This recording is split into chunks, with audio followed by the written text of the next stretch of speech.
Remember those bold promises to end all wars, and especially the Russian-Ukrainian war, in 24 hours. And then it became a month, then 2 weeks, then another 2 weeks. And now, after all that, US President Donald Trump has finally hinted, not stated, not declared, just hinted, just maybe Vladimir Putin doesn't actually want peace. Instead, he just wants to keep killing people. How shocking. Who could have ever seen it coming? Spoiler alert, everyone except Trump. Oh, and I also have a question, very simple, just curious. If someone lies to your face that you are running out of missiles and then unilaterally cuts off weapons shipments to a country that's fighting for survival, a country you guaranteed security to under that cute little thing called Budapest Memorandum, does it make you how do I say it politely, a jackass? Just asking for a friend. Is China preparing for war? Did their foreign minister suddenly drop a big truth bomb? We will get to that. Today's video might be long, but highly worthy, especially if you use double speed, just like I do. I'm Maria Druska, and today I want to start this video by thanking the American people. You, my dear followers, for all the support and help you have given to the people of Ukraine throughout this time. And now, what I wanted to say. Remember, during his election campaign, Trump constantly criticized Biden for being indecisive and incompetent. He publicly mocked his predecessor.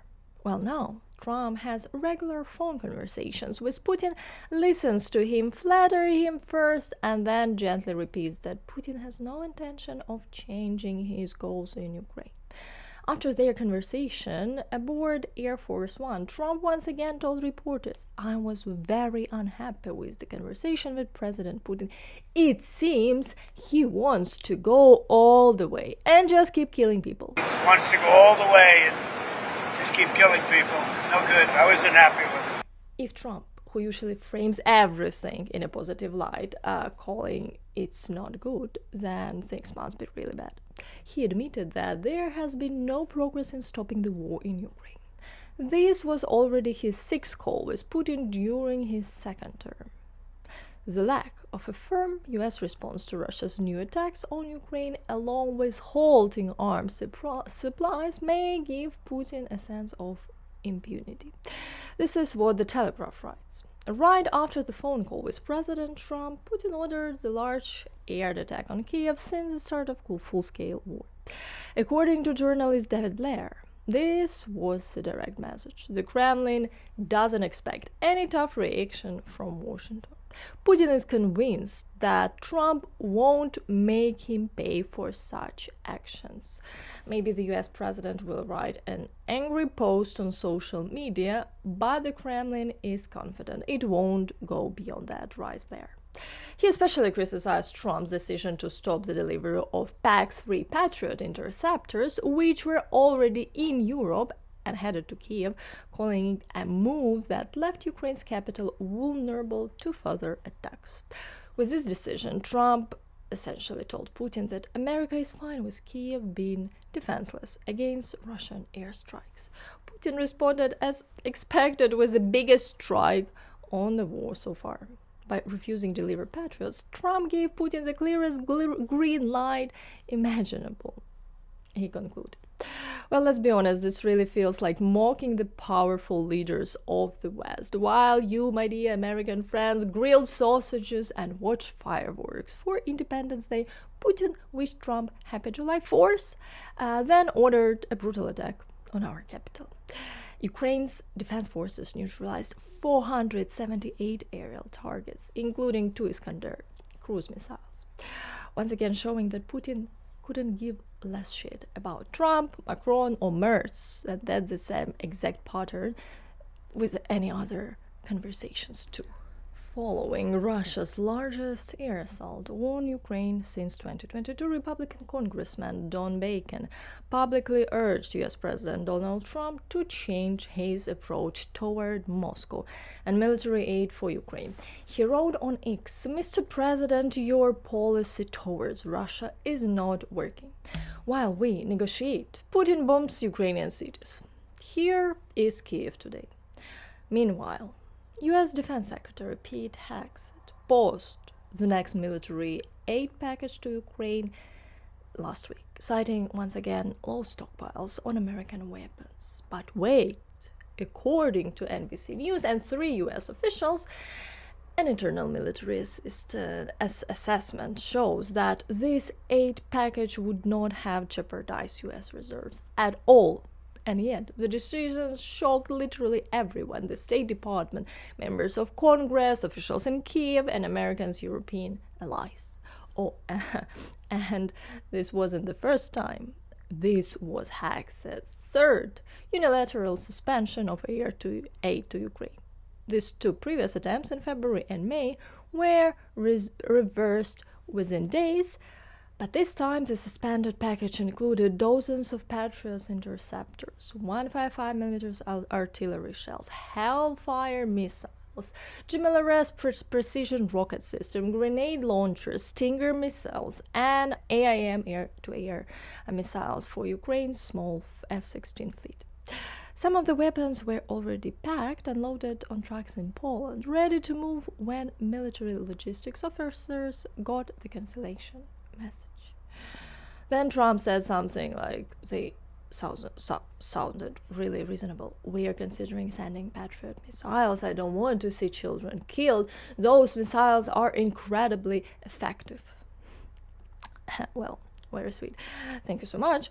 That would be incredibly useful to us. Maybe then I wouldn't spend every night wondering, will I survive another bombing? Will they find me under the rubble? Or will a video on me going viral on X as rescuers pull out my body somewhere from apartment what is left? And these things, I post a lot on Twitter, and you should subscribe to my Twitter and Instagram, and the links I will provide in the description below. And now, shocking news from China.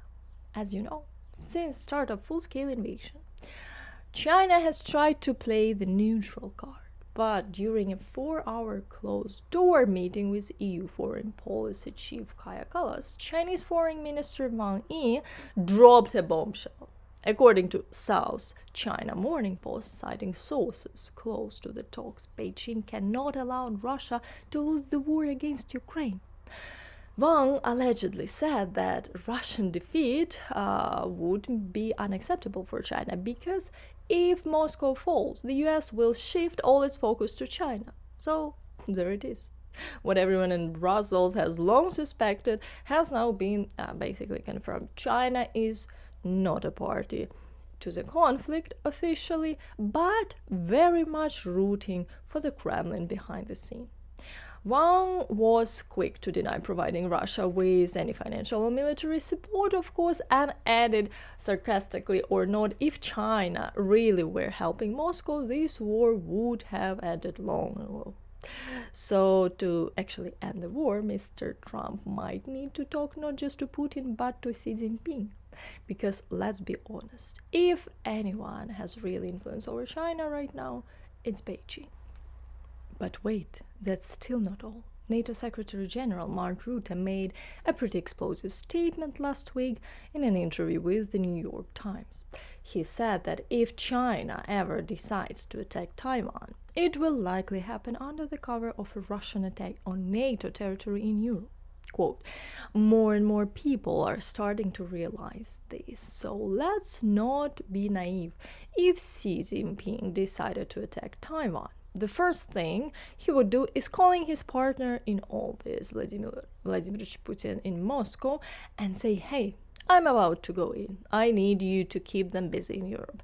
Hit NATO territory." That's probably how it would unfold. And honestly, he might not be wrong.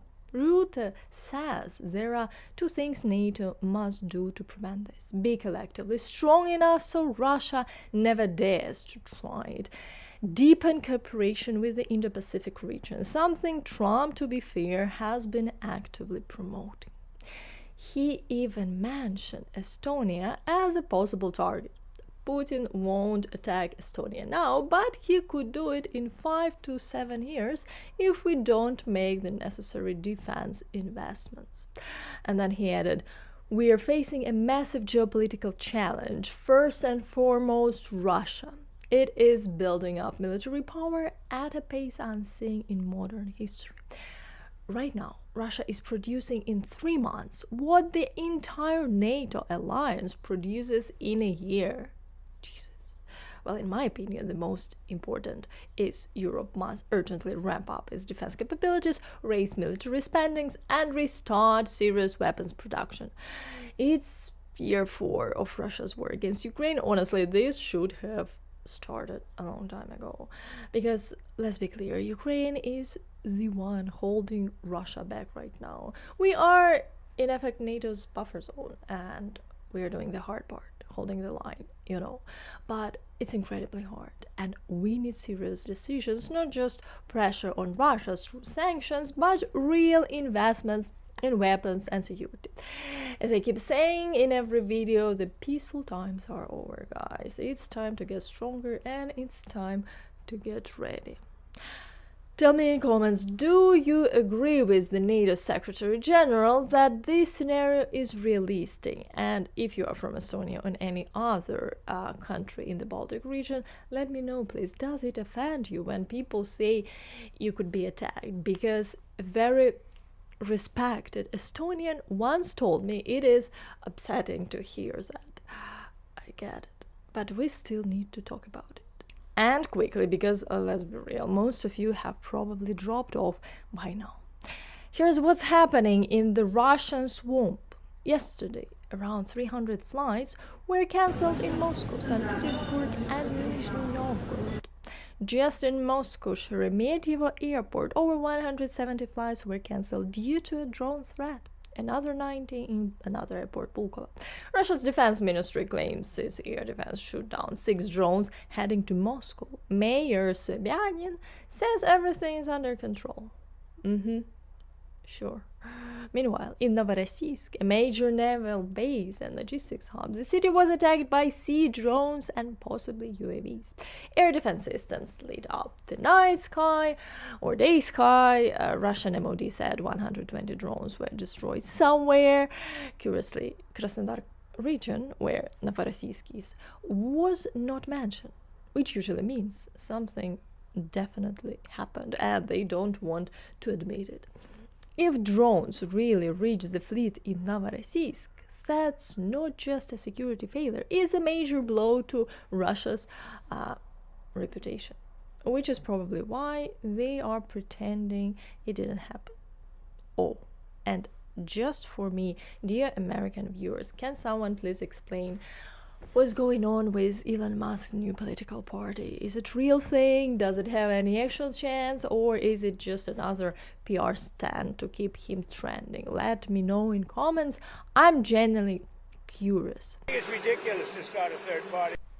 Also, follow me on Instagram for daily updates from Ukraine, and of course follow me on X, where I post about the war and more every day. Don't forget to like, subscribe, and drop a comment below. Your support helps Ukrainian content. That's it for today. Empire will fall. See you soon. And Slava Ukraini!